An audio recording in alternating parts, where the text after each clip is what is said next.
and homework for me was not a fun time. I always remember it was just one of those things that I dreaded. My mom would always get frustrated with me, start yelling at me, and looking back on it, it wasn't abusive type of behavior. It was just her frustration.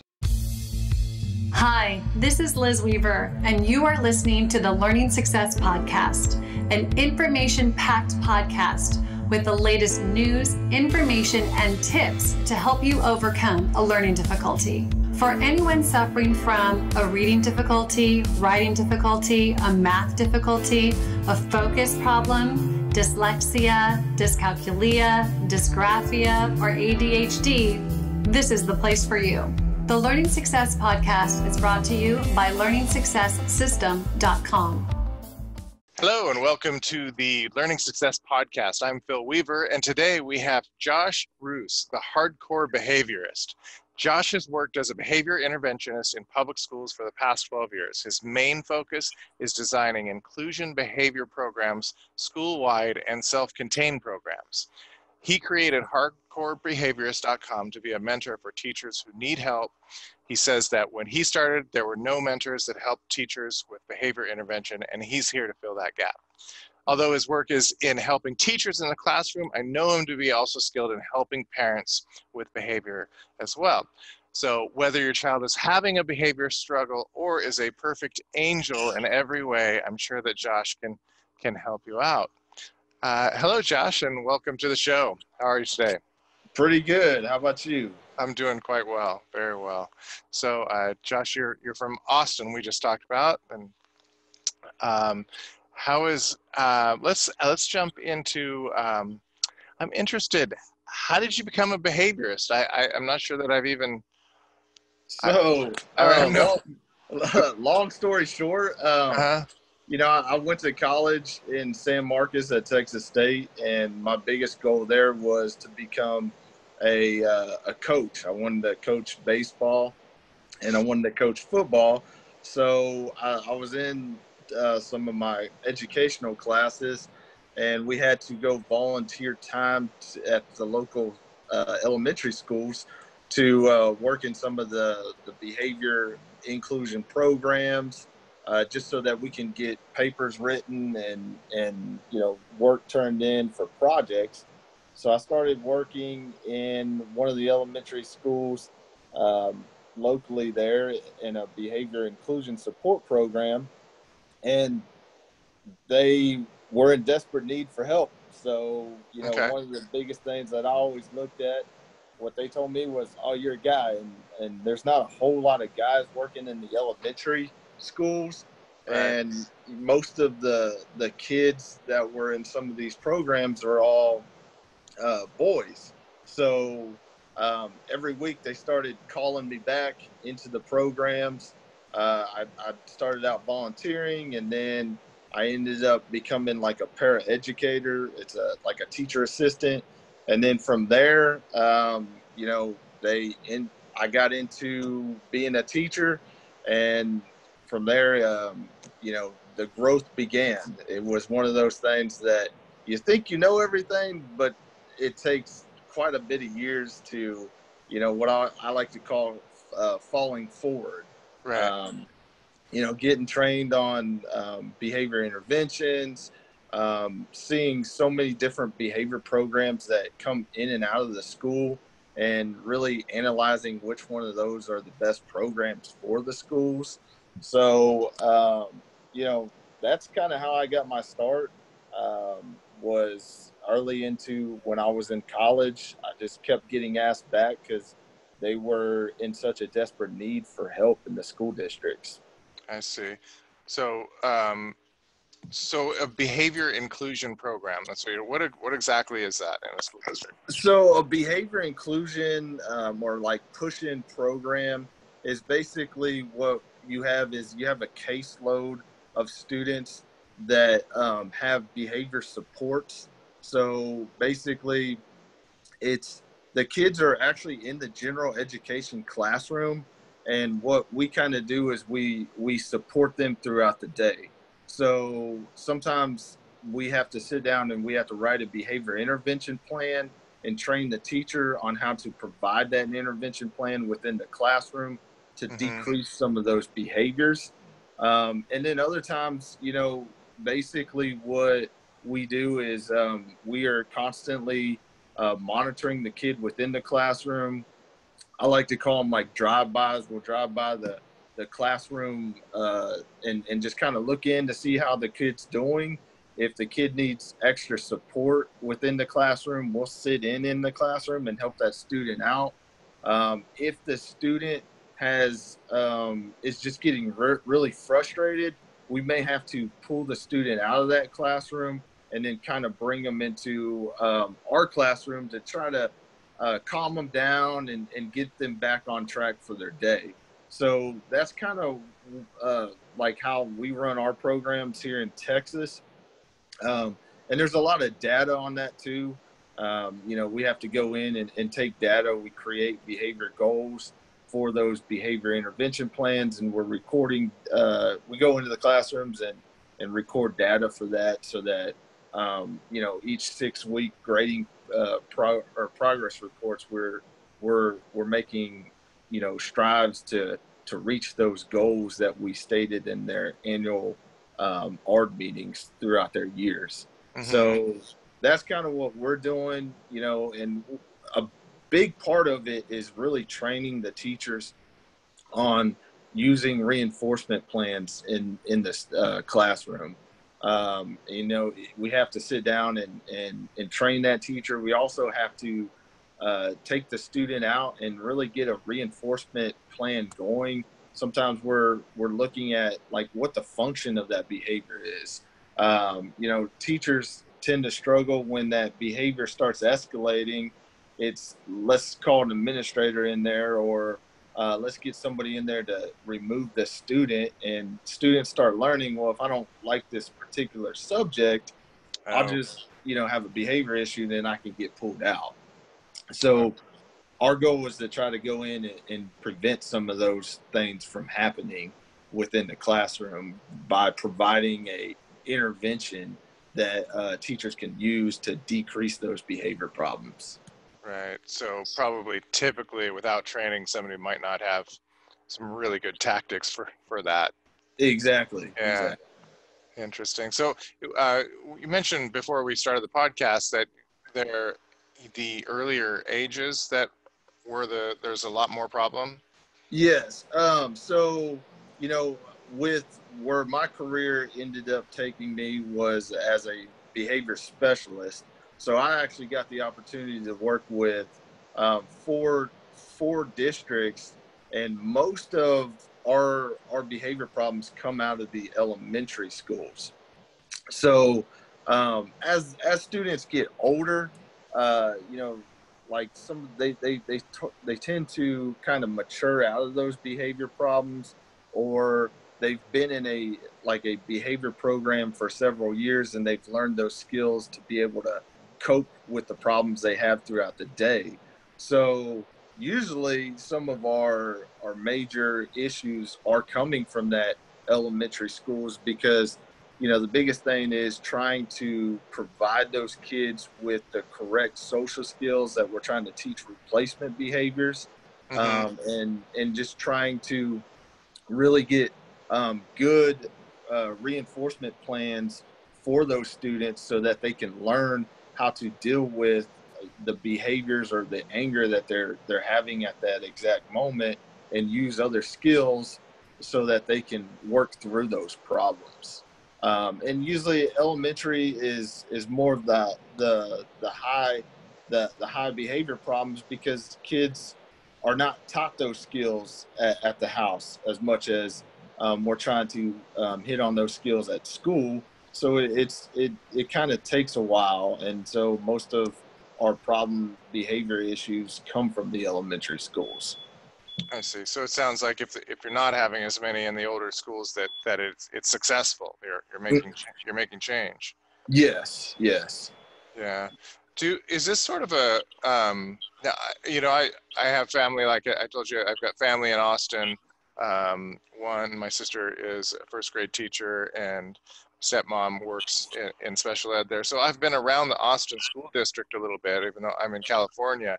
And it seems to me they're pretty far advanced as far as what I see in other parts of the country. So would you see do you know, are there programs such as this across, countrywide, or is this?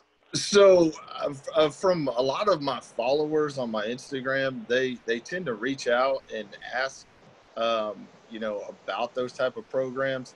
I think, like I know there's a few that do have these programs.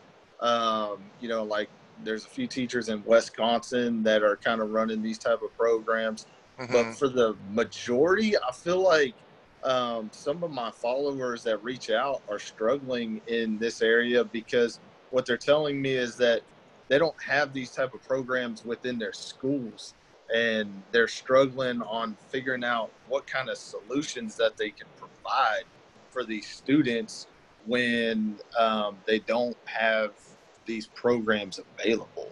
Right. Yeah, I've only seen it in private schools, anything like what you're describing. So not in public schools. But it seems like to me that it would be you'd have a pretty good ROI on it, because if you calm down the behavior problems in the classroom, you're not interrupting the other kids, and everyone as a whole is going to be learning better.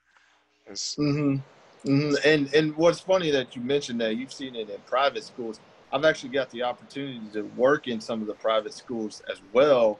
And those schools are the biggest struggle with not having some of these programs. And we've actually had to take some of the students that go in the private schools and provide them the services into the public schools. So I know there was a local private school that they just may not have the services, and then they qualify for special education services, and those services will be provided into the public school systems. So it's just one of those things that I feel like there might be some states that are really strong on these type of programs, and then there are some states that are struggling with this. Yeah, it would really seem so. So what would be the top behavior problems that you're dealing with? What types of problems? Some of the top behavior problems that we tend to deal with especially in elementary, is very like verbal aggressive behaviors or physical aggressive behaviors. Okay. Those are some of the extreme. I know I have a lot of followers that reach out and ask about the physical aggressive behaviors because it's happening within their classrooms. My biggest thing that I tend to tell people on that is that if physical aggressive behaviors are constantly happening within your classroom, the biggest thing is you need to get an expert in there. Some like a behavior specialist, somebody that maybe a school psychologist that needs to check that out because for one thing, it's a safety issue for that child alone. Sure. It could be a safety issue for the staff involved in there, and a safety issue for all the children involved in there. So you really have to have a specialist come in and look at that, and that might, and then that's where we kind of tend to go into more of the self-contained area, because if a kid is having very physically aggressive behaviors, then we're going to have to really do some one-on-one work to decrease that behavior problem. And we might not be able to do that within that classroom setting. Sure. So that's when we start looking at how much behavior support are we using? How often is this kid outside the general education classroom? Because now we're looking at those are direct behavior special education minutes that we're providing that child, and we may end up having to really teach those skills in a smaller setting, if not one-on-one, and then slowly start putting that child back into the regular classroom as the year goes on. So, definitely verbal, physical, aggressive behaviors.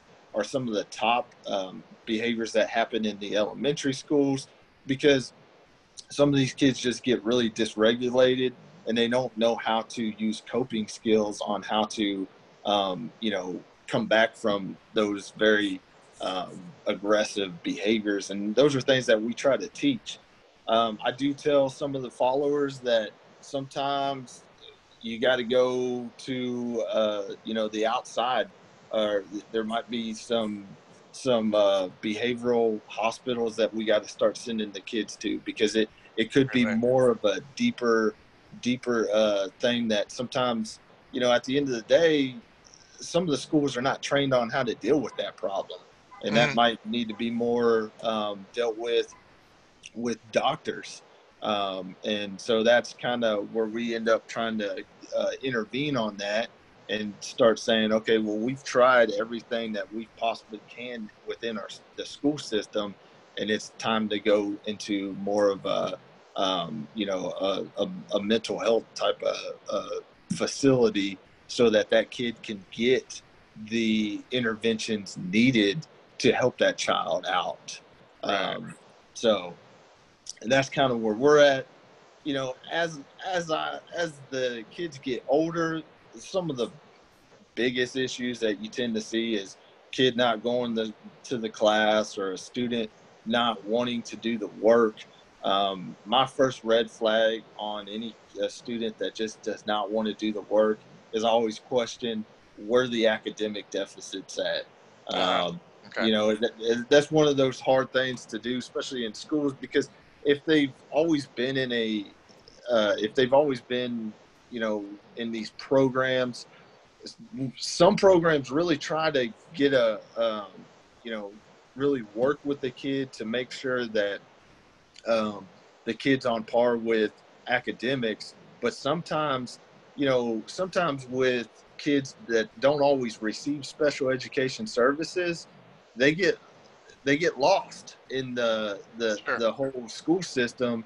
And that's where schools are trying to do the RTI, which is the response to interventions, and trying to catch the kids that are having these deficits. But as the kid gets older and as the work gets harder, then kids start getting to the point where they just don't want to do the work.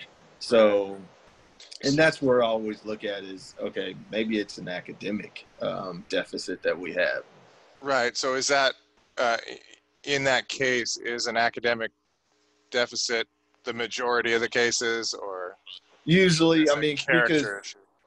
because with behavior problems comes that academic deficit, because that's why in the elementaries, like I always tell people that we really need to provide a lot of type of supports at the elementary schools. And this is just not for our targeted kids. This is for everybody.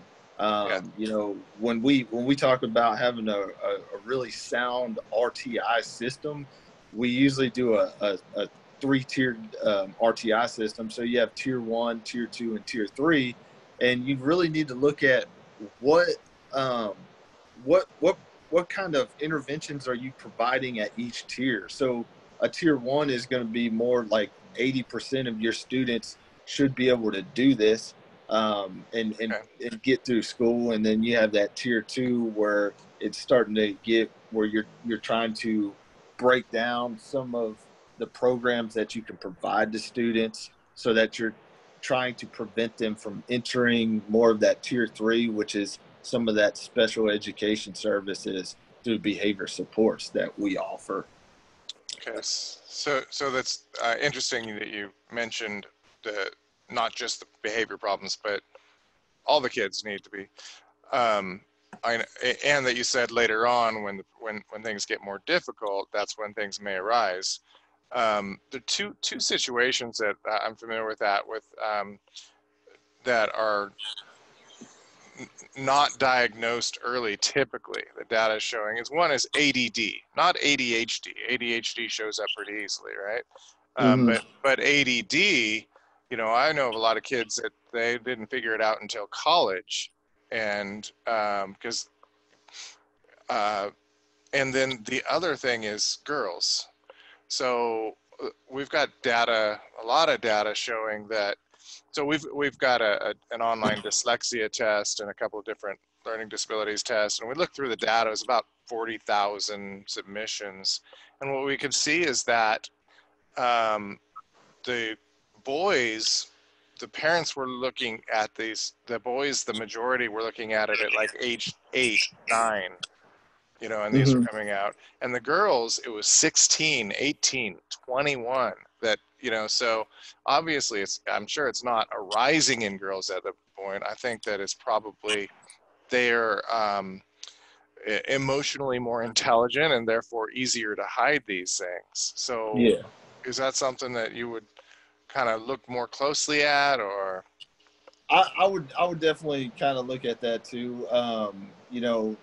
The one thing that I know in the state of Texas is that dyslexia, I believe maybe, I want to say about 2 years ago, or it might have been last year, is that umbrella just started falling under the special education services. Right, And I know in other states it wasn't though. So that's that becomes big time on that end. And sometimes a lot of that doesn't get caught, or they don't catch that until these kids really start struggling. I know one of the biggest things is that RTI system. And I think right now, since, from my understanding, is since I don't know if you've heard, but Texas, I think there was some kind of suit on um, Texas capping the rate on students entering special education services. Okay. They were saying something, it was like 8%. So people were getting upset on that and saying, how can you say it's 8%? Where's this number coming from? Anybody can possibly have these kind of deficits that should be receiving special education services. So now it became an open rate.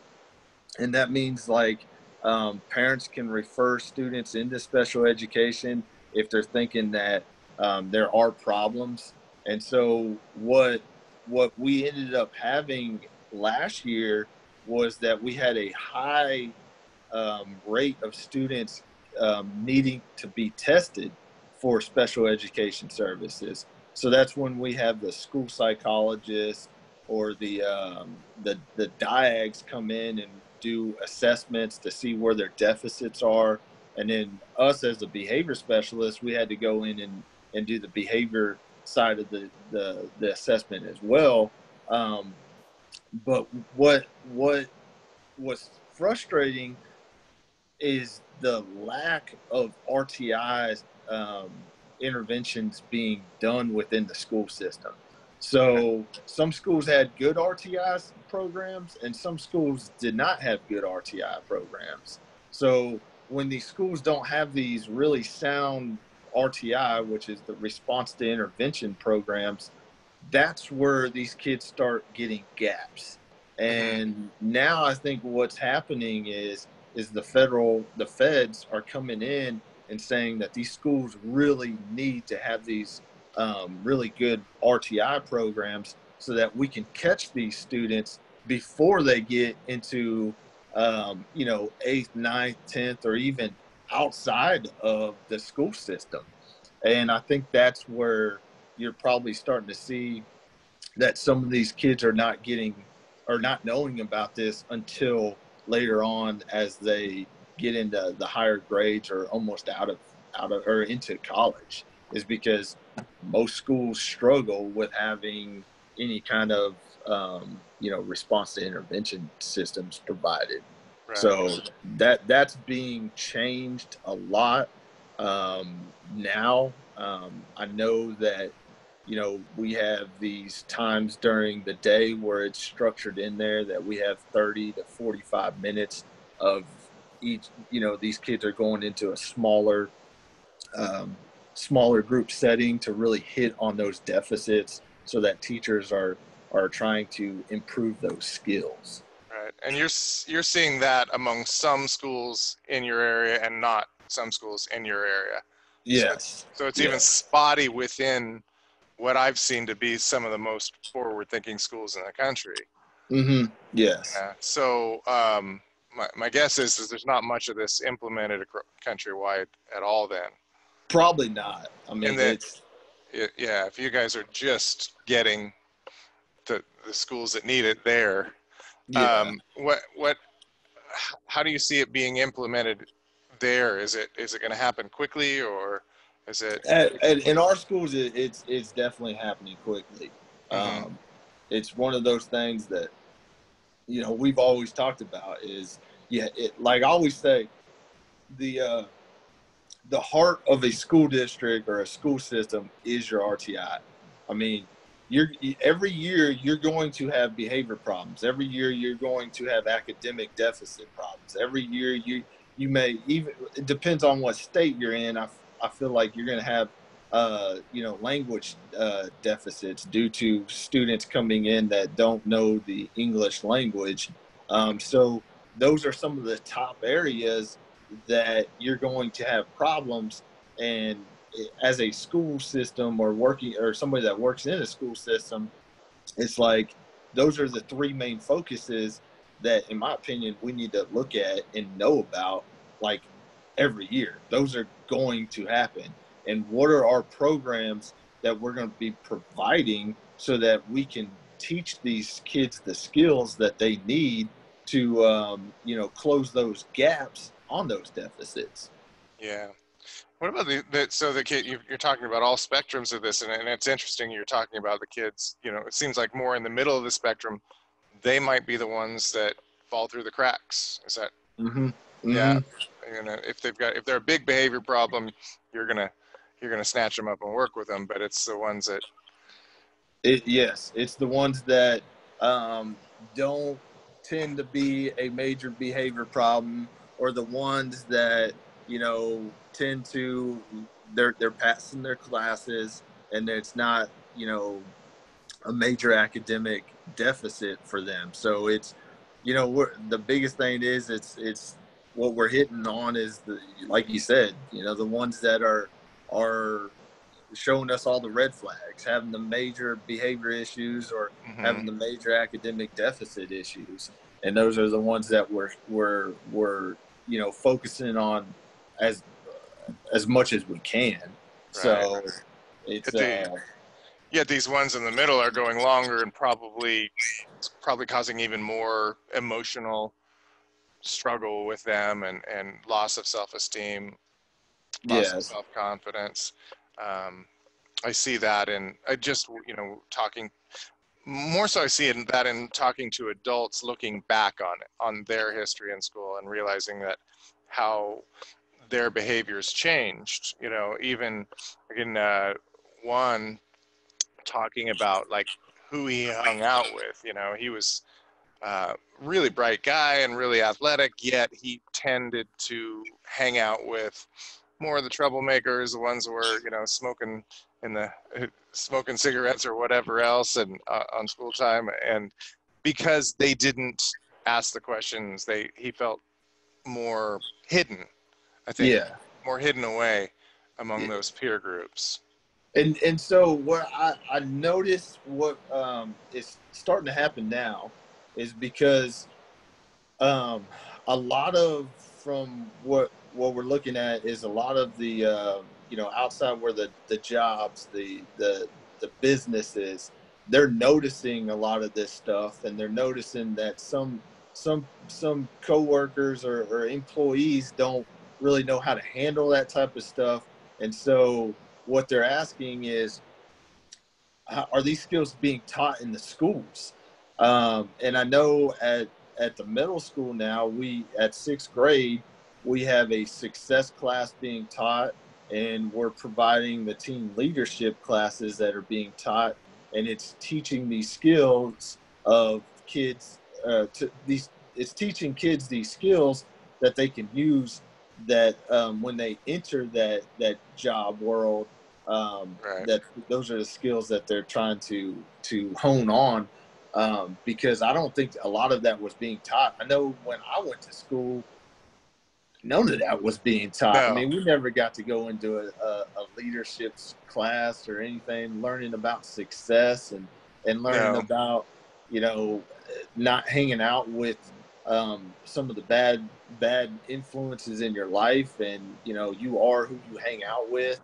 So that is definitely Right. big time right now that I'm starting to see. It's a lot of the career technology courses that are coming in, because I think right now, you know, like when I went to school, everything was college, college, college, college. You know, that's all they ever did was say you got to go to college. Now they're looking at more, okay, yes, college is an option, but there are trade schools, and some of these trade schools are actually paying more than once you get into that job, you're actually getting paid more than some of these jobs that people have college degrees in. Yeah. So A lot of college degrees you can't get a job with. So that too. exactly. Seeing a lot of that.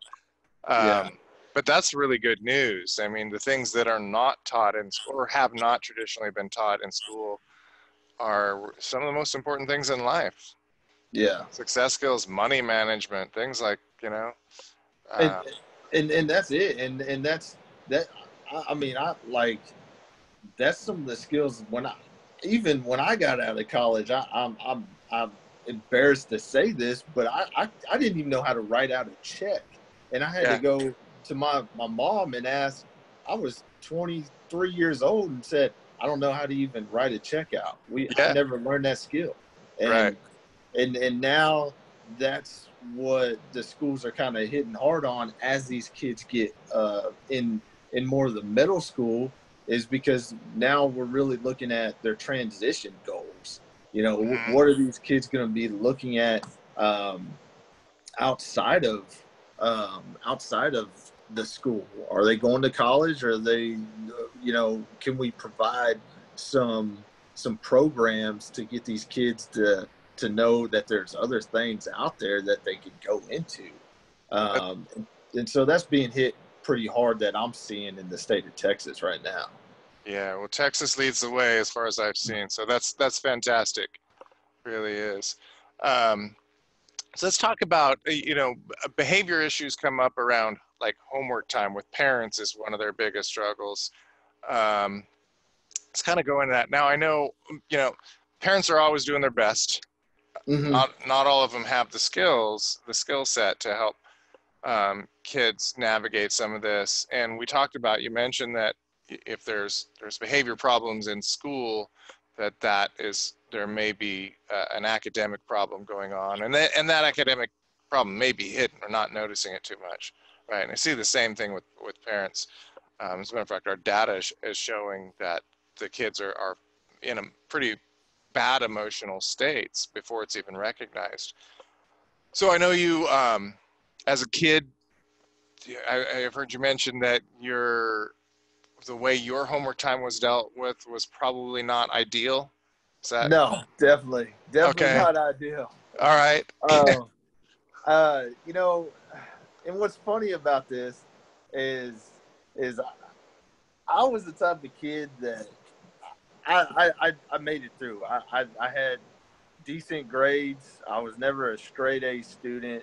You know, I got into the whole behavior specialist world and hanging out with a lot of school psychologists. I still struggle with spelling, and they swear, my coworkers swear to this day that they think I'm dyslexic, and so that was really never tested back in my day. And so, you know, math was a big struggle for me. Reading was a big struggle for me. But my little brother, he got it. I mean, he understood it, and it was no problem for him. And just going through homework, all what happened was, you know, why is your brother, how come your little brother can do this and y'all can't? It was just a power struggle the entire time. And homework for me was not a fun time. I always remember it was just one of those things that I dreaded. My mom would always get frustrated with me, start yelling at me. And looking back on it, It wasn't abusive type of behavior. It was just her frustration of. But your interpretation, no matter whether it was abusive or not, your interpretation of it. Exactly. At that age. Yeah, it was just I didn't like it. I didn't like it, and with that, my mom wasn't trained in how to become teach homework to kids, so that wasn't her area. But looking at it, from where I'm at now, at that homework time, my biggest thing with homework is you got to know that the big one thing that parents should know is that homework should never be a new skill being taught to kids. Right. Homework is definitely one of those things that it should be a skill that's already known, and they're just practicing that skill.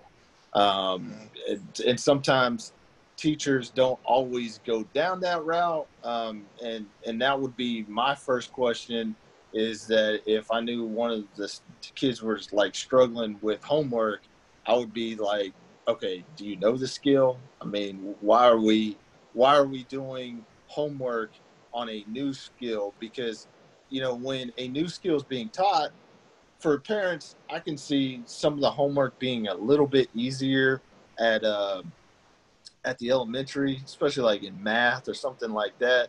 But as that student gets older, and I struggle with this, trying to help kids out in the schools with like algebra. Some of those skills I don't even, I forgot about. So with any kind of homework, that skill should already be there. So the student shouldn't be struggling as much in that area. So that's one major things that as a parent, I would be like, okay, if the student is struggling, then obviously the student, my student has not learned this new skill yet. They're still in the practicing mode, and they need some kind of support to get them through that, like a teacher support. So either the teacher shouldn't be sending home, or somehow it just got missed. They didn't pick it up in class. Exactly. Yeah. Exactly. So either cause.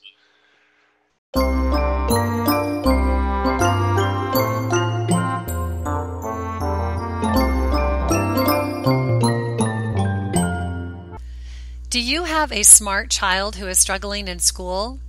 Are you feeling overwhelmed? Do you feel like the struggle is holding your child back from their true potential? Maybe the anxiety and worry over your child's future just beats you down every day. You don't have to live that way. Learn how to stop a learning disability from becoming a life disability. A child with a learning disability is stressful for the child and the parent. The disability may be eroding their confidence and shattering their self-esteem. Other people may perceive your child as unintelligent and antisocial. If not addressed and fixed early, the child may develop permanent challenges later in life when looking for a good job or meeting a potential spouse. Our current school system does not know how to properly help our children, but at Learning Success, we do. We've created a system you can easily do at home with your child, and with just 15 minutes per day after school with your child, you can save them from a life of struggle and heartbreak. Learn how to unleash your child's potential and embrace their true intelligence. As a special gift for being a loyal podcast listener, we're going to give you a free trial of the Learning Success system. Try it out absolutely free for 15 days. If it is not the perfect fit to help your child succeed in school and in life, just cancel before the trial ends and pay nothing. You even get to keep the free bonuses. Go to www.learningsuccesssystem.com/podcast to get your free trial now. You'll be so happy you did once you see the great grades your child is capable of getting.